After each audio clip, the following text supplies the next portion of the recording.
नमस्कार दोस्तों, कैसे आप लोग? तो मुझे एक कमेंट्स आया था कि हर दिन हम लोग एक्सेल में काम करके कितना पैसा अर्निंग कर सकते हैं। तो उसका कुछ मैं डायरेक्टली कुछ एग्जांपल दिखाऊंगा। उसके साथ साथ क्लाइंट किस तरीके से डेटा देते हैं, उस डेटा को आपको किस तरीके से काम करके उसको भेजना होता है, वो सारे डिटेल्स मैं एक साथ आपके साथ शेयर करूंगा इस वीडियो में। उसके साथ मैं एक्सेल के कुछ हिडन टिक्स आपको बताऊंगा जो आप घंटों का काम आप मिनटों में कर सकते हैं। और इस वीडियो को देखने के बाद आप जरूर कहेंगे कि हाँ, मुझे कुछ नया सीखने को मिला। और इसी तरीके से वीडियो आप पाने के लिए आपको चैनल को सबसे पहले सब्सक्राइब करना होगा। तो सबसे पहले मैं आपको वो इन्फॉर्मेशन दिखा देता हूँ कि आप एक दिन काम करके कितना पैसा अर्निंग कर सकते हैं। देखिए, एक व्यक्ति है जिन्होंने आउट ऑफ 5 रेटिंग लेकर काम कर रहे हैं। आसिफ साद शायद नाम है उनका। तो उन्होंने जो काम कहा कि वो इस तरीके से काम करते हैं, I will do data enhancement और उसके साथ साथ Excel data cleaning and data formatting. तो Excel data cleaning and formatting का आज मैं काम आपको दिखाऊंगा, जिसको करने में आपको हर दिन में आपको 2000 से भी रुपीस मिल सकता है। तो उन्होंने कहा कि मैं 2 दिन के अंदर डिलीवरी दे दूंगा, क्योंकि मैं जो टिप्स आपको बताऊंगा, जो प्रोसीजर मैं आपको सिखाऊंगा, उस ट्रिक से आप 1 घंटे के अंदर अंदर काम कर सकते हैं। अगर आप बिगिनर है, एक्सेल के बारे में कुछ भी पता नहीं है, फिर भी मैं दावे के साथ कहूंगा, इस मतलब वीडियो को देखने के बाद आप कहेंगे कि हाँ, मुझे एक्सेल में इंटरेस्ट है और एक्सेल में के ऊपर काम करके मैं पैसा कमाऊंगा। तो बहुत आसान भाषा में सारी चीज आपके साथ शेयर करूंगा, तो इस वीडियो को पूरा पूरा लास्ट तक जरूर देखिएगा। तो चलो फटाफट देख लेते हैं इस एक्सेल सीट में आप काम कैसे करेंगे और किस तरीके से क्लाइंट आपको काम देते हैं। देखिए, क्लाइंट को इस तरीके से कुछ क्लाइंट डेटा देते हैं, क्लाइंट को पता नहीं होता कि उसको डेटा को फॉर्मेटिंग कैसे करना है। क्लाइंट का रिक्वायरमेंट क्या है? सबसे पहले मैं रिक्वायरमेंट आपको बता दूं। क्लाइंट आपको बता रहा है कि ये जो डेटा दिया गया है, इस डेटा में बहुत ज्यादा प्रॉब्लम्स है, बीच बीच में ब्लैंक सेल है और कुछ जगह पे डेटा प्रॉपर नहीं आ रहा है। उसके साथ साथ यहाँ पे डेटा टोटल डेटा भी यहाँ पे शो नहीं कर रहा है। तो इस तरीके से डेटा को मैं क्लीन कैसे करूँ? क्योंकि यहाँ पे जो डेटा है, अराउंड आप देखेंगे तो करीबन 90 सेल्स का डेटा है। तो कस्टमर आपको लाखों लाखों का डेटा देंगे, तो उसको आपको क्लीन करके दिखाना है, और वो भी एक दिन के अंदर अंदर। क्योंकि क्लाइंट ने आपको एक दिन का टाइम दिया, तो आपको मैं कहूंगा कि आपको एक दिन नहीं, 1 घंटे में आपका काम हो जाएगा। और टाइम से पहले आप कस्टमर को, आपका क्लाइंट को काम भेज देना, और वो खुश होकर आपको रेटिंग अच्छा देंगे और उसके साथ नेक्स्ट काम भी आपको ही देंगे। इस तरीके से बहुत बार मैं काम कर चुका हूँ, तो आप भी, मैं आपको इस तरीके से काम करने का प्रोसीजर आपको सिखाऊंगा। तो सबसे पहले मैं आपको दिखा देता हूँ किस तरीके से मैंने काम किया। यहाँ पे देखिए, इस तरीके से कुछ डेटा को मैंने क्लीनिंग किया और पूरा प्रॉपर स्केल में यहाँ पे लेके आए। प्रॉपर डेटा यहाँ पे देखिए आप शो कर रहे हैं। उसके साथ साथ क्लाइंट का जो रिक्वायरमेंट है, डेटा को इस तरीके से क्लीनिंग भी चाहिए। उसके साथ साथ डेटा को कुछ इस तरीके से फॉर्मेट में बना दीजिए, जहाँ पे मुझे टॉप टेन जो प्रोडक्ट है, उसका प्रोडक्ट का टोटल डेटा मुझे चाहिए और टोटल मुझे ग्रैंड टोटल चाहिए। तो इस तरीके से डेटा आप कहाँ से करेंगे? तो इसके लिए इस वीडियो को पूरा देखिए। अगर आप एक्सेल में बिगिनर है, तो आपको बहुत हेल्प होगा। और आपको एक्सेल में के बारे में जानकारी ज़्यादा है, तो मैं ज़रूर कहूँगा इस तरीके से फॉर्मेट सीख कर आप खुद काम करके अच्छा खासा अर्निंग कर सकते हैं। तो चलो अभी डेटा के ऊपर चले जाते हैं। सबसे पहले इस डेटा को मैं एक बार कॉपी कर लेता हूँ, क्योंकि यही एक्सेल सीट में आपको शेयर करूँगा आपको प्रैक्टिस के लिए। तो मैं हमेशा हर मेरा वीडियोज़ के एंड में, मतलब डिस्क्रिप्शन में, एक लिंक देता हूँ प्रैक्टिस सेल का। उस प्रैक्टिस सेल को डाउनलोड करके आप खुद प्रैक्टिस कर सकते हैं, क्योंकि प्रैक्टिस करके ही आपको सब कुछ मिलेगा, सब कुछ आप सीखेंगे। ऐसे नहीं कि वीडियो देख लिया और काम बन गया, ऐसे बिल्कुल नहीं। आपको प्रैक्टिस करना पड़ेगा, और एक दो बार अगर प्रैक्टिस कर लिए, तो बाद में आपको कभी भी दिक्कत नहीं आएगा। सबसे पहले मुझे डेटा को क्लीनिंग करना है। मैं थोड़ा सा जूम कर लेता हूँ, एक एक करके मैं साइड से क्लीनिंग करूंगा। अभी देखिए, सबसे पहले यहाँ पे जो डेटा दिया गया है, यहाँ पे देखिए पहले जो नंबर है, मैं पिछले वीडियो में आपको सिखाया था कि किस तरीके से इस नंबर को प्रॉपर नंबर में लेके आना है। तो इसके लिए आपको करना क्या है, पहले सेल को थोड़ा सा बड़ा कर दीजिए। उसके बाद इस पूरा डेटा को सिलेक्ट कर लीजिए। ध्यान से देखना, यहाँ पे मैंने पूरा डेटा को किस तरीके से सिलेक्ट किया। इस डेटा के ऊपर क्लिक कर सकते हैं, नहीं तो इस सेल के ऊपर क्लिक करिए, पूरा डेटा सिलेक्ट हो जाएगा।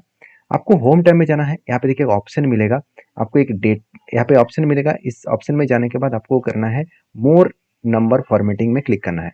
उसके बाद देखिए यहाँ पे एक ऑप्शन मिलेगा नंबर्स करके। उसके बाद यहाँ पे देखिए डेसिमल प्लेस कितना है, 2 है। इस 2 डेसिमल प्लेस को आपको 0 करना है। तो 0 करके जब भी आप ओके करेंगे, देखिए आपका काम बन जाएगा। उसके बाद आपको एडजस्टमेंट कर लेना है, डबल क्लिक कर दीजिए इसके ऊपर। जब भी सेल के ऊपर डबल क्लिक करेंगे, ऑटो एडजस्ट हो जाएगा। ऑर्डर आईडी को भी डबल क्लिक करना है, यहाँ पे भी एडजस्टमेंट हो जाएगा। अभी थर्ड वाला जो काम मैं यहाँ पे क्लीन करना चाहता हूँ, जहाँ जहाँ पे ब्लैंक सेल है, जहाँ जहाँ पे ब्लैंक डेटा है, उस डेटा को मुझे क्या करना है, अभी क्लीन करना है। मतलब उस डेटा को, उस सेल को मुझे क्लीन करना है। तो आप कैसे करेंगे, पूरा सेल को सिलेक्ट कर लेना। पूरा सेल को सिलेक्ट कैसे करेंगे, आप किसी की एक के ऊपर क्लिक करिए, कंट्रोल ए करिए, पूरा डेटा सेट सिलेक्ट हो जाएगा। उसके बाद आपको कंट्रोल बैक पे स्पेस करना है। तो फर्स्ट जो 1 नंबर कॉलम और रो है तो वहाँ पे आप आ जाएंगे। तो सबसे पहले कंट्रोल ए करना है ऑल सिलेक्ट के लिए, उसके बाद कंट्रोल के साथ बैक पेस्ट करना है, तो आप फर्स्ट सेल में आ जाएंगे। पूरा डेटा सिलेक्ट है। अभी मुझे करना क्या है, मुझे ब्लैंक सेल ढूंढना है। तो ब्लैंक सेल में कैसे ढूंढूं? सबसे पहले आपको कीबोर्ड में पेस्ट करना है कंट्रोल जी। अगर आप कहेंगे सर शॉर्टकट मुझे याद नहीं रहता, ऑप्शन से दिखाइए, चलो मैं आपको दिखा भी देता हूँ। यहाँ पे एक ऑप्शन आपको दिखेगा, देखिए फाइंड एंड सिलेक्ट, इसके ऊपर क्लिक करिए। उसके बाद देखिए आपको आपको जाना है गो टू ऑप्शन में। तो गो टू के ऊपर क्लिक करिए, कुछ इस तरीके से इंटरफेस आ जाएगा। इसका शॉर्टकट है कंट्रोल जी। उसके बाद स्पेशल के ऊपर क्लिक करना। तो जब भी स्पेशल के ऊपर क्लिक करेंगे तो यहाँ पे ब्लैंक सेल आ जाएगा, तो ब्लैंक के ऊपर क्लिक करना, उसके बाद ओके कर देना। देखिए ब्लैंक सेल सिलेक्ट हो जाएगा। उसके बाद आपको उस ब्लैंक सेल को डिलीट करना है। अभी देखिए ब्लैंक सेल अगर डिलीट करने के लिए जाएंगे तो जहाँ जहाँ पे डेटा है वो भी डिलीट हो जाएगा। तो उससे पहले मैं एक ट्रिक्स यहाँ पे यूज कर लेता हूँ।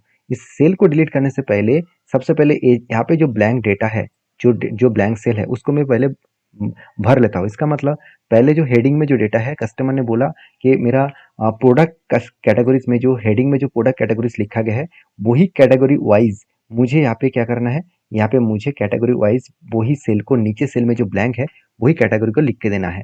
तो आप एक एक करके यहाँ पे कॉपी करेंगे, उसके बाद पेस्ट करेंगे तो बहुत टाइम लग जाएगा। इसके लिए मैं सिंपल स्ट्रेटेजीज आपको सिखा रहा हूँ। सबसे पहले इस पूरा सेल को आपको सिलेक्ट करना है, पूरा सेल को आपको सिलेक्ट करना है। सिर्फ यही सेल को सिलेक्ट करिए और वही कंट्रोल जी में चले जाइए, नहीं तो आप गो टू ऑप्शन में चले जाइए। उसके बाद स्पेशल में जाना है, ब्लैंक में जाना है, ओके करना है। देखिए ब्लैंक सेल सिलेक्ट हो जाएगा। अभी आपको करना क्या है, इक्वल देना है। ध्यान दीजिएगा, इक्वल देना है।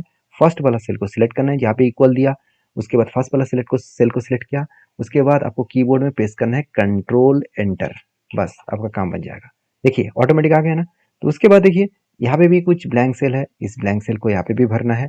तो इसको भरने के लिए मैं पहले फर्स्ट वाला सेल में एक ड्रैग कर लेता हूँ। बाकी देखिए जो डेटा है उसको भी भरना है। तो उसके लिए मैं फिर से इस सेल को भी सिलेक्ट कर लिया। आप इस तरीके से सेल को सिलेक्ट कर सकते हैं। सिलेक्ट कर लीजिए पूरा सेल को। सिलेक्ट करने के बाद आपको कंट्रोल जी प्रेस करना है, स्पेशल में जाना है, ब्लैंक में जाना है, ओके करना है। और उसके बाद इक्वल देकर इस फर्स्ट वाला सेल को सिलेक्ट करके आपको कंट्रोल एंटर करना है, बस आपका काम बन जाएगा। उसके बाद आप यहाँ पे ट्रेन, बस सब कुछ आप पकड़ सकते हैं। उससे पहले जो सेल मुझे नहीं चाहिए, जो सेल मुझे यहाँ पे नहीं चाहिए, उस सेल को मुझे डिलीट करना है। तो मैं पहले बोल चुका हूँ कि पूरा डेटा को सिलेक्ट करना, कंट्रोल ए से, उसके बाद कंट्रोल बैक प्रेस करना, फर्स्ट वाला सेल में आ जाएंगे। और यहाँ पे जो जो रो को आपको डिलीट करना है उसके लिए आपको कंट्रोल जी करना है। सेल में जाइए और ब्लैंक के ऊपर क्लिक करके ओके कर दीजिए। देखिए वही सेल सिलेक्ट हो जाएगा। उसके बाद आपको कीबोर्ड से पेस्ट करना है control minus, sorry control back paste. तो कंट्रोल बैक पेस्ट आप, माफी चाहता हूँ, कंट्रोल माइनस करना है। तो कंट्रोल माइनस करने के बाद इस तरीके से कुछ इंटरफेस आ जाएगा। तो कंट्रोल माइनस करने के बाद इंटरफेस आ जाएगा। उसके बाद आपको एंटर रो के ऊपर क्लिक करना है। तो जब भी एंटर रो के ऊपर क्लिक करेंगे, उसके बाद ओके करेंगे, तो वो ही जो डेटा, जो ब्लैंक सेल था वो डिलीट हो जाएगा। अभी देखिए यहाँ पे फॉर्मूला कुछ एरर आ रहा है क्योंकि जो यहाँ पे प्रोडक्ट का नेम था वो डिलीट हो गया। कोई बात नहीं, इसको मैं थोड़ा सा ड्रैग कर लेता हूँ, काम बन जाएगा। अभी देखिए फॉर्मेटिंग ऑलमोस्ट हो चुके हैं, कुछ ही बाकी है। जैसे यहाँ पे रेट के ऊपर डबल क्लिक करता हूँ तो रेट आ गया, इसके ऊपर टोटल के ऊपर डबल क्लिक करता हूँ तो टोटल आ गया। अभी दिक्कत वाला बात क्या है, यहाँ पे जो डेटा है, इस डेटा के अंदर बीच बीच में एनए है। जैसे आप देख सकते हैं यहाँ पे एनए है, उसके बाद नीचे भी यहाँ पे एनए है, एनए है, इसका मतलब यहाँ पे एरर आया है। तो इस एनए को रिप्लेस मुझे करना है, किसमें, जीरो में रिप्लेस करना है। तो कैसे करूंगा, सबसे पहले इस पूरा डेटा को मैंने सिलेक्ट कर लिया, पूरा डेटा को सिलेक्ट कर लिया, जहाँ जहाँ पे एनए है वो भी सिलेक्ट हो गया। उसके बाद मुझे कीबोर्ड में पेस्ट करना है कंट्रोल एच। तो कंट्रोल एच कहाँ पे मिलेगा, आप देखिए वही फाइंड एंड रिप्लेस ऑप्शन में चले जाना। तो यहाँ पे देखिए आपको ऑप्शन दिखेगा रिप्लेस। तो रिप्लेस के ऊपर क्लिक करना, जिसका शॉर्टकट है कंट्रोल एच। तो फर्स्ट वाला सेल में आपको लिखना है एनए, तो जिस तरीके से एनए लिखा गया है उसको लिखिए। और रिप्लेस विद में आपको लिखना है जीरो, क्योंकि मुझे एनए के जगह पे जीरो चाहिए। अगर जीरो नहीं आया तो यहाँ पे टोटल वैल्यूएशन नहीं आएगा, तो इसलिए मैंने जीरो ले लिया। उसके बाद रिप्लेस ऑल के ऊपर क्लिक कर दिया। तो जब भी मैं रिप्लेस ऑल के ऊपर क्लिक करता हूँ तो ऑटोमेटिकली सारे डेटा जो है, अभी देखिए कभी कभी इस एनए को रिप्लेस ऑप्शन में जाकर रिप्लेस करेंगे तो बहुत सारे एरर आ सकते हैं, क्योंकि आपका वर्जन वाइज आपको एरर दे सकते हैं। तो चलो छोड़ दिया मैंने एनए को। मैं लास्ट में सब टोटल में मैं यहाँ पे वैल्यू को चेंज कर दूंगा। कैसे करूंगा, तो देखिए मैं आपको यहाँ पे समझा रहा हूँ। सबसे पहले इस पूरे डेटा को मैंने सिलेक्ट किया, डिलीट कर दिया। मैं फिर से एक बार फॉर्मूला यूज करूंगा, तो इक्वल यहाँ पे लिखूंगा इफ एरर। तो इफ एरर का फॉर्मूला मैं यहाँ पे यूज करूंगा। फर्स्ट ब्रैकेट ओपन किया। उसके बाद देखिए मुझे चाहिए रिटेल मतलब प्राइस, उसके साथ मल्टीप्लाई किया क्वांटिटी को।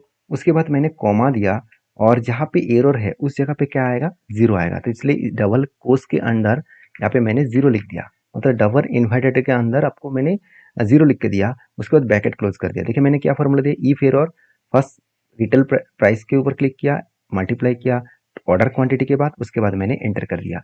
आपका काम बन जाएगा, डबल क्लिक कर देना, जहाँ जहाँ पे एरर है उस जगह पे 0 आ जाएगा।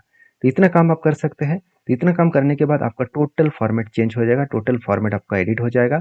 अभी आपको करना क्या है, आपको इस डेटा को एडजस्टमेंट करना है। उसके बाद सारे डेटा कंट्रोल ए करके पूरा डेटा को सिलेक्ट करना, बॉर्डर में चले जाना, ऑल बॉर्डर कर देना।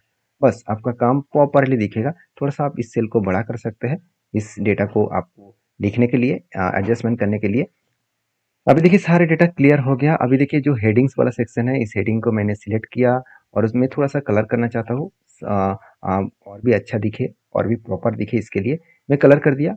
अभी मुझे जो कस्टमर ने जो रिक्वायरमेंट किया था कि इस डेटा के अंदर जो प्रोडक्ट है, जो प्रोडक्ट कैटेगरीज है, उस प्रोडक्ट कैटेगरीज के बेसिस में आपको मुझे टोटल जितने प्रोडक्ट कैटेगरीज है उस प्रोडक्ट के बेसिस में कितना सब टोटल हुआ है, कितना सब टोटल कस्टमर ने खरीदारी की है, कौन सा प्रोडक्ट सबसे ज़्यादा बेचा गया है, वो मुझे देखना है। तो आप कैसे करेंगे, सबसे पहले इस पूरा डेटा को सिलेक्ट कर लेना कंट्रोल ए से। तो कंट्रोल ए करेंगे तो पूरा डेटा सिलेक्ट हो जाएगा। उसके बाद आपको जाना है इंसर्ट टैब में, उसके बाद आपको जाना है पिवोट टेबल में। देखिए पिवोट टेबल के पिवोट टेबल, पाइवोट टेबल, आप कुछ भी बोल सकते हैं। तो इस ऑप्शन के ऊपर मैं बहुत सारे वीडियोस बना के दिया हूँ, जाकर उस वो वीडियो भी देख सकते हैं। उसके बाद ओके कर दीजिए। ओके करने के बाद कुछ इस तरीके से नया इंटरफेस आ जाएगा। तो ध्यान से देखिएगा, आपको क्या चाहिए, प्रोडक्ट वाइज लिस्ट। तो कस्टमर का एक्चुअली प्रोडक्ट वाइज लिस्ट चाहिए, तो प्रोडक्ट कैटेगरी जो है उसको मैंने ड्रैग करके मैं कहाँ पे रख दिया, रो पे। तो जब भी मैंने रो के रखा, देखिए क्या आया, यहाँ पे प्रोडक्ट कैटेगरीज आया। तो मुझे प्रोडक्ट कैटेगरी नहीं चाहिए था, मुझे कस्टमर का रिक्वायरमेंट वाइज मुझे क्या चाहिए था, थोड़ा सा मैं देख लेता हूँ। हाँ, प्रोडक्ट कैटेगरीज चाहिए था। प्रोडक्ट नेम के वाइज भी कर सकते हैं, क्योंकि मैं पिछले बार जो भी डेटा दिखा था वो प्रोडक्ट नेम के ऊपर था। ओ सॉरी, मुझे प्रोडक्ट नेम के वाइज चाहिए। तो मैं इस डेटा को हटा देता हूँ, यहाँ पे मैं डिलीट कर देता हूँ। मुझे प्रोडक्ट नेम चाहिए, तो प्रोडक्ट नेम को मैंने रो में रख दिया। तो सारे प्रोडक्ट का लिस्ट यहाँ पे आ जाएगा। और उसके साथ साथ मुझे क्या चाहिए, ग्रैंड टोटल चाहिए। तो यहाँ पे सब टोटल को मैंने कहाँ पे रख दिया, वैल्यू के ऊपर रख दिया। देखिए सब टोटल को मैंने कहाँ पे रख दिया, वैल्यू के ऊपर रख दिया। और यहाँ पे देखिए सब टोटल को मैंने जब भी वैल्यू के ऊपर रखा तो क्या हुआ, तो प्रॉब्लम आ गया क्या, कि यहाँ पे जो डेटा है वो डेटा 1 1 दिख रहा है। क्यों दिख रहा है, चलो एक बार मैं डिलीट कर देता हूँ और आपको समझाता हूँ। अभी देखिए जब भी मैं सब टोटल को इस वैल्यू वाला सेक्शन के ऊपर छोड़ूं तो ऑटोमेटिक देखिए सारे वैल्यूज आ जाएगा। तो अभी देखिए सारे डेटा, सारे प्रोडक्ट लिस्ट और उसके साथ साथ टोटल प्राइस भी आ चुके हैं। अभी मुझे चाहिए यहाँ पे टॉप 10 प्रोडक्ट के बारे में, जो हाईएस्ट नंबर ऑफ वैल्यू यहाँ पे शो करेंगे। तो उसके लिए मुझे करना क्या है, यहाँ पे देखिए एक फिल्टर सेक्शन दिखेगा, इसके ऊपर क्लिक करना है। उसके बाद वैल्यू फिल्टर के ऊपर क्लिक करना है। उसके बाद आपको जाना है टॉप 10। तो टॉप 10 के ऊपर क्लिक करिए। अगर आपको कस्टमर बोले कि मुझे टॉप 5 चाहिए, तो यहाँ पे 10 की जगह 5 लिख दीजिए, 6 लिख दीजिए, आपको जो चाहिएगा वही यहाँ पे लिख सकते हैं। तो उसके बाद मैंने टॉप 10 के बाद ओके कर दिया, मेरा डेटा सामने आ चुके हैं। तो इस डेटा को कस्टमर को भेजना होगा और कस्टमर इसी का ही पैसा आपको देने वाला है। ये कितने सारे काम आपको फर्स्ट टाइम में दिखा रहा हूँ, मतलब आप फर्स्ट टाइम देख रहे हैं तो आपको बहुत टाइम लग रहा है और बहुत आपको थोड़ा सा हार्ड लग रहा होगा। आप इस वीडियो को रिपीट करके देखना, बहुत इस आसान तरीके से मैं आपके साथ इस वीडियो को शेयर किया हूँ। और वीडियो अच्छा लगे तो प्लीज़ एक लाइक कर देना। और हाँ, इस जॉब के लिए आपको कितना पैसा मिलने वाला है, 2000 रुपीज़ मिलने वाला है। और इसी तरीके से जॉब आपको कहाँ कहाँ पे मिलेगा, आप देखिए fiverr.com, इस साइड में जाकर आप इस साइड में जाकर यहाँ पे सर्च कर सकते हैं आपका जॉब। उसके साथ साथ आप upwork.com, इस साइड में जाकर भी लॉगिन कर सकते हैं, इस साइड में जाकर भी काम ढूंढ सकते हैं। उसके साथ साथ आप पीपल पर आवर, इस वेबसाइट में जाकर भी लॉगिन करके आप काम ढूंढ सकते हैं। उसके साथ साथ आप teachersOn.com, इस साइड में जाकर भी काम ढूंढ सकते हैं। तो ये था आज का वीडियो। वीडियो में जानकारी अगर अच्छा मिले तो प्लीज़ लाइक करना। और इसी तरीके से क्वालिटी कंटेंट और जॉब के डिटेल्स, पार्ट टाइम काम के डिटेल्स आप पाना चाहते हैं तो मेरे साथ जुड़े रहिए, चैनल को सब्सक्राइब करिए। मिलते हैं नेक्स्ट वीडियो में, तब तक के लिए धन्यवाद।